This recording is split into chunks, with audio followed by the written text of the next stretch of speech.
사람에게는 꿈이 있습니다. 누구나 꿈을 가지고 살죠. 가까운 시일 내에 이루려는 꿈도 있고 또 먼 장래에 이루고자 하는 꿈도 있습니다. 그런데 우리 신자에게는 영원한 꿈이 있습니다. 영원한 꿈이 뭐냐? 천국 가는 거죠. 우리의 고향 천국에 가는 것이 우리의 영원한 꿈입니다. 그런데 그 천국에 가는 꿈을 이제 성경에서는 소망이라고 합니다. 천국의 소망. 그러니까 의미는 같은 거죠. 꿈이 곧 소망입니다. 그런데 그것을 히브리서 6장 19절에서는 우리의 소망을 영혼의 닻이라고 표현하고 있습니다. 우리가 이 소망을 가지고 있는 것은 영혼의 닻 같다, 이렇게 히브리서 6장 19절에서 말씀을 하고 있습니다. 자, 여기에 닻이 있습니다. 닻은 뭐 하는 물건입니까? 배에 쓰이는 거죠. 모든 배에는 닻이 있다고 볼 수 있습니다. 그런데 이 닻을 언제 씁니까? 배가 움직일 동안에는 닻을 쓸 수 없죠.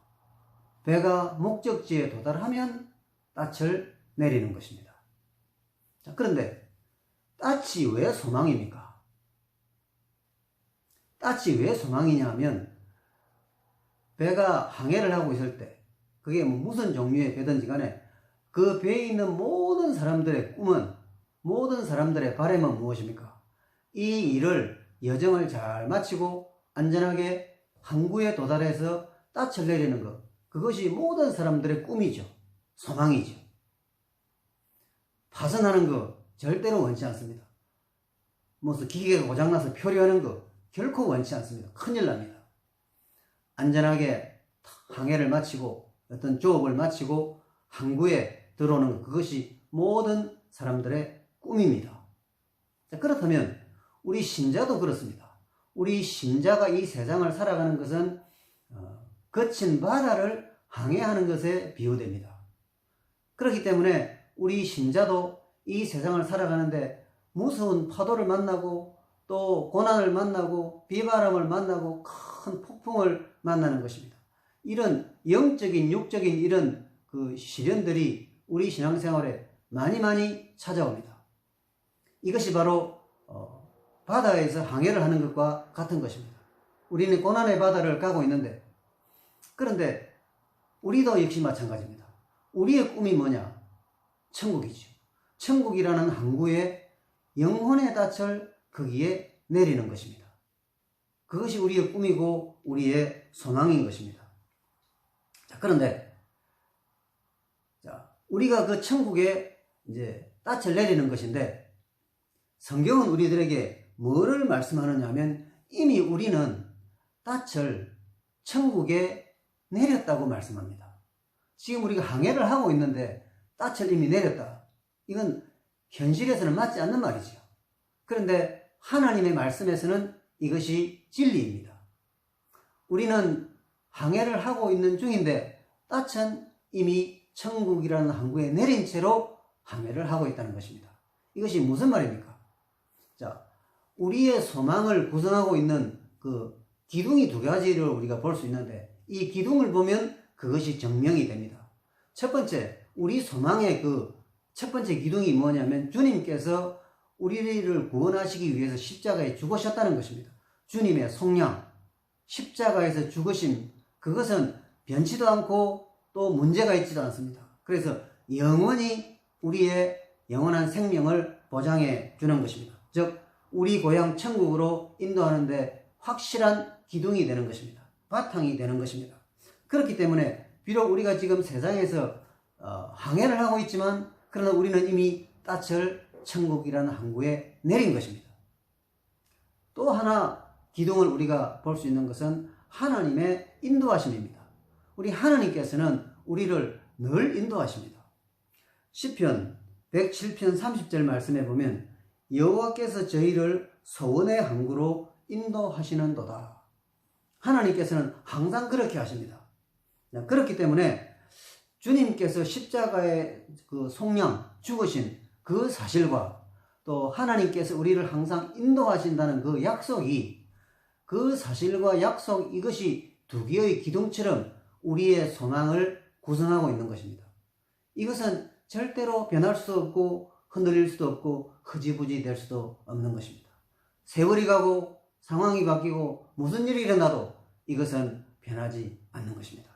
자, 그렇기 때문에 우리는 이미 하나님의 은혜에 의해서 천국이라는 항구의 영혼의 닻을 내렸습니다.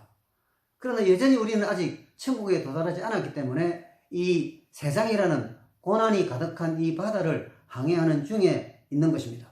그렇다면 이게 말이 성립이 잘 안 되지 않습니까? 이 세상에서는 닻을 먼저 내리고 항해하는 경우는 없죠. 근데 하나님 앞에서는 그것이 됩니다. 하나님의 말씀이고 하나님의 능력이죠. 그래서 우리는 닻은 이미 천국에 내린 채로 우리는 지금 항해를 하고 있는 것입니다. 그러면 닻이 이미 항구에 내려져 있는데 무슨 항해를 어떻게 한다는 것입니까? 주님께서 우리들에게 소망이라는 줄을, 그러니까 소망이 닻이기도 하고, 그리고 닻과 연결된 소망이라는 줄이 지금 우리들에게 있습니다. 그것이 주님의 약속이고 또 말씀을 통해서 우리에게 늘 깨닫게 하시고 성령께서 우리를 이렇게 주관하셔서 믿음의 길을 걷게 하시는데, 그것이 바로 천국이라는 항구로 가는 그런 소망의 줄에 해당이 되는 것입니다. 우리가 매일매일 이렇게 일상에서 하나님 섬기고 하나님 중심으로 살아가는 것은 소망의 줄을 잡고 간다, 이렇게 표현을 해도 전혀 잘못되지 않습니다. 우리는 흔들리기도 하고 넘어지기도 하나, 그러나 우리가 갖고 있는 소망의 줄은 변하지 않습니다. 끊어지지도 않는 것입니다. 이것이 참 신기하고 놀라운 것입니다. 세상 사람들은 이것을 결코 이해할 수 없습니다. 그러나 우리는 이것을 행복하게 믿고 또 자랑하는 것입니다. 이렇게 귀한 은혜를 찬송 371장에 보면 이런 표현으로 고백하고 있습니다.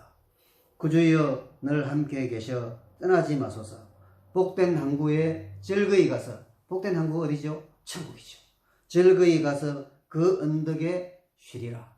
영원히 우리가 주님과 함께 영원 복락을 누리는 그 항구가 바로 이 천국입니다. 그런데 이미 우리는 천국에 닻을 내렸습니다. 하나님께서 그렇게 만드셨고, 하나님께서 지금 우리들은 매일매일 소망이라는 줄을 잡고 살아가도록 이렇게 조치를 취하시니 참으로 놀랍지 않습니까? 참으로 신기하지 않습니까? 이런 놀라운 은혜가 하나님의 말씀 속에 있는 것입니다. 그래서 우리가 소망의 줄을 잡고 간다는 이 사실을 시편 38편에 보면 15절에 이렇게 말씀하고 있습니다. 여호와여 내가 주를 바라싸우니, 이 말씀이 있는데 이 말씀의 뜻이 뭐냐? 내가 소망을 두어 왔습니다. 내가 하나님께 소망을 두어 왔습니다. 옛날에도 소망을 가졌었고 지금도 가지고 계속적으로 나아가고 있다는 뜻입니다. 이것이 바로 소망이라는 줄을 잡고 살아가는 신자의 현실이 되는 것입니다. 여러분, 참 신기하고 놀라운 이 감동적이고 행복한 이 말씀이 오늘 저와 여러분의 이 말씀의 주제가 된 것이 참 저도 즐겁습니다. 이 세상에 근심된 일이 많고 괴로운 일이 많지만 소망을 생각하면 우리는 정말 신나고 또 행복해지는 것입니다. 닻은 이미 천국에 내렸습니다. 논리적으로는 말이 안 되지만 그거 우리는 신경 쓸 거 없습니다. 우리가 신경 쓰고 우리가 기준으로 삼는 것은 하나님의 말씀, 하나님의 약속, 주님께서 우리들을 위해서 하신 일인 것입니다. 이제 우리는 뭐만 하면 됩니까? 믿음 생활 잘 하시면서 소망의 줄을 잡고 가기만 하면 됩니다. 모든 것은 주님께서 다 하십니다. 소망의 줄, 이 소망의 줄을 잘 잡고 그래서 하나님께만 소망을 두고 매일매일을 살아가게 되면 우리는 어디에 도달합니까? 천국이라는 항구에 도달합니다. 영혼의 닻을 우리는 거기서 만날 수 있게 되는 것입니다. 이 영생의 소망, 이 천국의 소망을 여러분이 날마다 사랑하시고 자랑하시고 이것 때문에 매일매일 더 주 안에서 행복해지시기를 바랍니다.